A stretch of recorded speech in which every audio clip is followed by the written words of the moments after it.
BSc first year zoology. आज हम पढ़ेंगे फाइलम सीलेंट्रेटा के बारे में, ठीक है ना। जैसे कि प्रोटोजुआ के बारे में पढ़ा था, अब नेक्स्ट आता है फाइलम सीलेंट्रेटा। ये ऐसे मेटाजोअन है जिसमें रेडियल सिमेट्री पाई जाती है। इनकी बात करें सीलेंट्रेटा के, आज तक 10,000 जातियां ज्ञात हो चुकी हैं।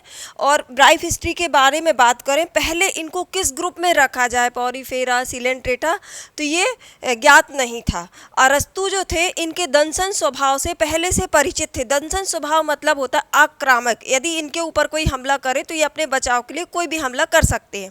तो दंसन स्वभाव से परिचित थे, इसीलिए उनका नाम दिया था निडी। तो इनका दूसरा नाम जैसे सीलेंट्रेटा है, निडेरिया भी कहा जाता है। इसके बाद ल्यूकर्ट ने सन 1847 में इसको स्पंज के साथ रखा और सीलेंट्रेटा।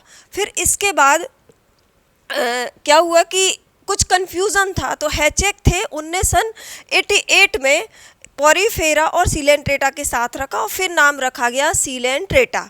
इसके जनरल कैरेक्टर की यदि हम बात करें, ये मेटाजोअन प्रथम सदस्य हैं जो ऊतक के बने होते हैं, मतलब इनकी पूरी बॉडी टिश्यू की बनी होती है। इसमें बॉडी अंगों का अभाव होता है या शारीरिक अंग नहीं पाए जाते हैं। ये जो होते हैं सीलेंट्रेटा के सारे एनिमल एक्वेटिक होते हैं, मतलब जलवासी होते हैं या पानी में रहने वाले होते हैं। जो मोस्टली हैं वो तो मैराइन वाटर रहते हैं, कुछ एनिमल फ्रेश वाटर में भी पाए जाते हैं, ठीक है। फिर इसके बाद हम देखें, ये सोलिटरी और कॉलोनियल होते हैं, मतलब एकल भी पाए जाते हैं और कॉलोनी में भी पाए जाते हैं। हमने पिछली क्लास में बताया था, जैसे कॉलोनी का एग्जाम्पल है ओवेलिया। ओवेलिया कॉलोनी बना के रहता है। दूसरी तरफ जो जेली फिश रहती है वो सोलिटरी या एकल रहती है। ये सोलिटरी मतलब फ्री लिविंग होते हैं या कॉलोनी बना करके रहते हैं।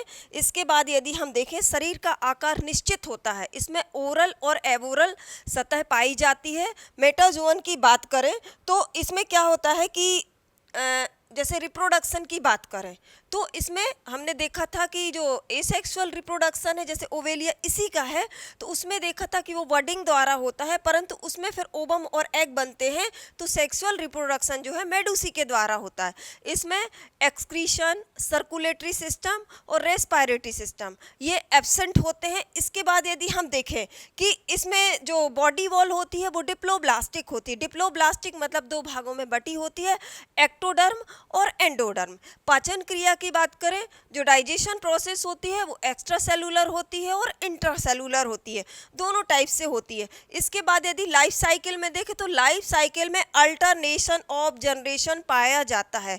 इसमें स्टिंगिंग बॉल पाए जाते हैं। स्टिंगिंग या बियरिंग बॉल मतलब इनका दूसरा नाम होता है स्टिंगिंग या बियरिंग बॉल। यदि हम जब एग्जाम्पल देखेंगे तो फाइसेलिया में देखेंगे ये पूरे में स्टिंगिंग बॉल हमको दिखाई देंगे। ये इसके बाद यदि हम इसकी बात करें तो इसमें कुछ भाग, मुख के ऊपर एक उभरा हुआ भाग होता है जिसे हम मुख या हाइपोस्टोम कहते हैं। अब इसके बाद हम पढ़ेंगे फाइसेलिया, इसी का एक मेंबर है। हम सीलेंट्रेटा के बारे में पढ़ रहे थे, जैसे कि अभी हमने बताया कि मेटाजोअन है। इनमें पूरे जो बॉडी होती है वो टिश्यू की बनी होती है, इसमें शारीरिक अंगों का अभाव होता है, लेकिन इनमें टेंटिकल्स पाए जाते हैं। तो सीलेंट्रेटा का ही एक मेंबर है फाइसेलिया, ठीक है ना। फाइसेलिया जो है हल्के भूरे रंग का होता है। इसका यदि हम क्लासिफिकेशन देखें तो इसका फाइलम है सीलेंट्रेटा, या सीलेंट्रेटा का हमने दूसरा नाम दिया था निडेरिया, ठीक है। और इसकी क्लास है हाइड्रोगोनोफोरा, ऑर्डर है साइफोनोफोरा और जीनस है फाइसेलिया। अब यदि हम फाइसेलिया की संरचना को देखें तो फाइसेलिया में हमें सबसे पहले क्रेस्ट दिखाई देता है, जो इसको बोलते हैं न्यूमेटोफोर। ये जो है इसको माउथ भी बोलते हैं। ये जो होता है इसमें गैस भरी हुई होती है, 90% इसमें नाइट्रोजन भरी रहती है और 1.5% इसमें ऑर्गन भरी रहती है। इसके अलावा भी इसमें गैस भरी हुई रहती है। ये हल्के भूरे रंग का होता है। इसमें नीचे की ओर हमको कुछ जूएट्स दिखाई देते हैं, जैसे कि हमको दिखाई दे रहे हैं येलो कलर के। इनका स्मॉल डेक्टाइलोजोइड, गोनोजोइड, अंगूर की रचना की तरह बीच बीच में हमको दिखाई दे रहे हैं, वो है गोनोजोइड। उसके बाद लार्जर डेक्टाइलोजोइड्स और वेयरिंग, ये जो वेयरिंग नेमेटोसिस्ट, इसमें पूरे में छल्ले द्वारा कुछ टेंटिकल्स में वेयरिंग लगी रहती, इनको इसलिए बोलते हैं वेयरिंग नेमेटोसिस्ट। और इनकी जो लंबाई होती है, जो डेक्टाइलोजोइड्स होते हैं, लगभग 60 फीट होते हैं।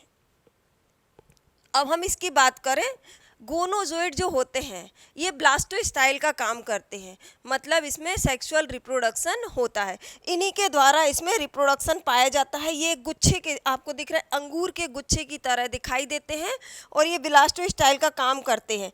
और कई बार क्या होता है कि जो इनको छोटी छोटी मछलियाँ होती हैं ये इन पर वार भी करते हैं, इसलिए इसको वार फिश भी कहा जाता है।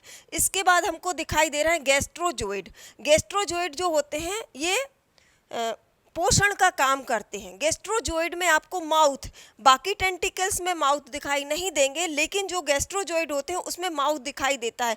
पर्पल कलर के गैस्ट्रोजोइड दिखाई दे रहे हैं, इसमें माउथ होता है। इनका काम होता है पोषण कर, मतलब भोजन को इकट्ठा करना या पोषण का काम करते हैं गैस्ट्रोजोइड। गैस्ट्रोजोइड, अब इसके बाद आते हैं डेक्टाइलोजोइड। डेक्टाइलोजोइड दो प्रकार के होते हैं, स्मॉल डेक्टाइलोजोइड्स और लार्जर डेक्टाइलोजोइड्स।